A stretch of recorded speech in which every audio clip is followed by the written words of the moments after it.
cila është urësia e lejimit të mishit të krishterëve? Kur dihet se shumica dërmuese prej tyre ose nuk e përmendin Allahun kur e therrën ose e therrën në emrin e Isait alayhis salam.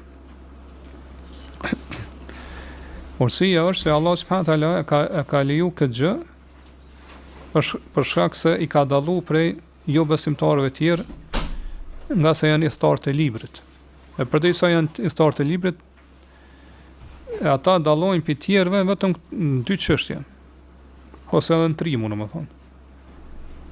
Sipas një mendimi dietar. Mirë, po në 2 çështje është ka pra pajtueshmëri që lejohet me hongër mishën e kafshëve që i therrën ata, edhe lejohet pra më martu me gratë të tyre. Po qoftë krishtere apo hebreje. Këto 2 çështje Allah subhanahu taala ka bërë përjashtim për shkak se janë historë të librit. Jo për shkak se ata pra janë besimtarë ose që disa mundën me keq kuptu këto. Jo për shkak se janë historë të librit. Ndërsa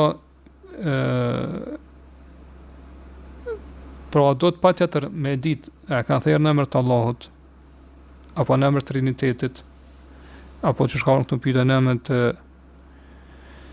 Isës alayhis salam apo se kanë përmend Allahun fare, këtu pastaj ka detaje, domthonë mos çështje të cilat kanë mos pajtime mes dietarëve. Mirë po, Allah di më së miri përderisa atë kafsh po është thërë për krishterëve, atëherë inshallah ne kemi të lejuar me hongër mishën e tyre.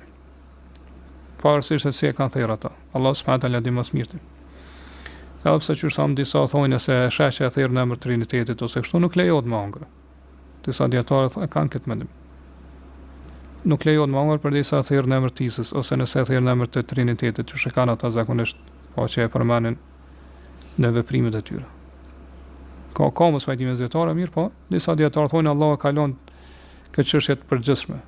Po që lejohet me hongër mishën e kafshëve që i therrën ta dhe inshallah lejohet.